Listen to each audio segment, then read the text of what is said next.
essa transformação vai acontecer da forma como a gente imagina, né? Ou da forma como a gente gostaria que fosse, né? Porque quando a gente confia verdadeiramente em Deus, nada mais tem importância, né? O mais importante para Deus é a salvação das nossas almas, né? E para Ele, pouco importa os caminhos que você vai ter que percorrer para alcançar essa salvação.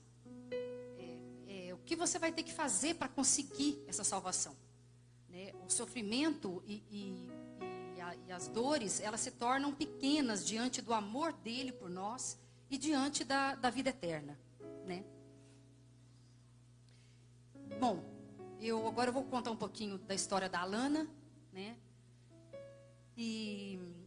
Bom, a Alana conheceu o Cristiano no final de 2012, começo de 2013. A Alana sempre foi uma menina muito responsável, sensível, muito sentimental, também emotiva. E ela tinha 17 anos quando eles começaram a namorar. O Frank nunca aceitou o namoro, né? Talvez também pela diferença de idade. Eles tinham 9 anos e meio de diferença, né? O Cristiano era 9 anos e meio mais velho que ela. E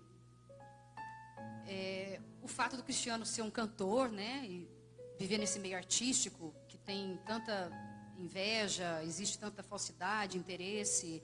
Infelizmente é um meio muito promíscuo, né? E o Frank não queria isso para ela, né? Nem eu. E o Cristiano era uma pessoa muito boa, embora ele fosse muito ciumento e inseguro. Acredito que devido a outros relacionamentos, né? Assim, a decepção com relação a outros relacionamentos. Então, foi muito difícil ele confiar nela.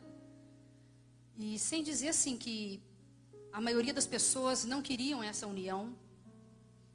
Tudo que puderam fazer para separá-los, inventaram mentiras e calúnias sobre a vida da Alana, sobre o caráter dela, sobre a índole dela. Ela sofreu bastante e eu também. E nessa época ela até procurou uma psicóloga por conta do namoro, que era muito conturbado, né? Muita turbulência. E, na verdade, a psicóloga até descobriu que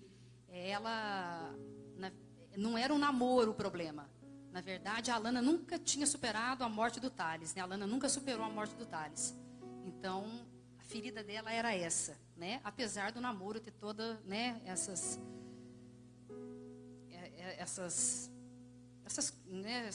pedras, assim, vamos dizer.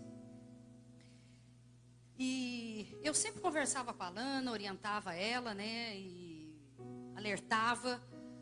Nós dizíamos para ela que ela estava entrando num lugar muito complicado, um namoro muito difícil, que o Cristiano era um cara do meio artístico, que o meio artístico era muito promíscuo, e que ele já tinha 2 filhos, estava vindo de 2 relações, né, com 2 mulheres, e que tudo muito complicado. Mas ela falava: mãe, não tem mais jeito, agora não tem mais jeito, eu já gosto dele, né?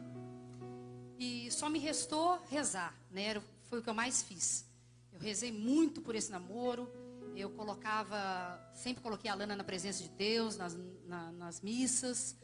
E eu pedi a Deus que protegesse ela, que livrasse ela de todo o mal, de qualquer coisa que pudesse prejudicá-la fisicamente, espiritualmente. Mas eu pedia sempre que fosse feita a vontade de Deus. E que ela fosse instrumento ali naquele meio. Ela mesma dizia: mãe, eu acho que eu tenho uma missão ali, né? Eu falei: com certeza, filha, eu acredito que sim. Né? E apesar a Alana estava até ensinando o Cristiano a rezar o terço da misericórdia. Ela falava: mãe, eu vou ensinar ele, mas ele dorme. Eu falei: não tem problema, filha. Eu falei: você continua ensinando, se ele dormir, você vai rezando. Né? Eu falei: não deixa de rezar a hora que chegar nesses shows, né? Nesses lugares. E o Cristiano também mostrou assim que ele estava se esforçando bastante para ser uma pessoa melhor, para ser fiel a ela, né? Ele estava assim lutando e se esforçando para que o relacionamento deles desse certo, apesar daquele meio que assim não contribuía em exatamente nada, né?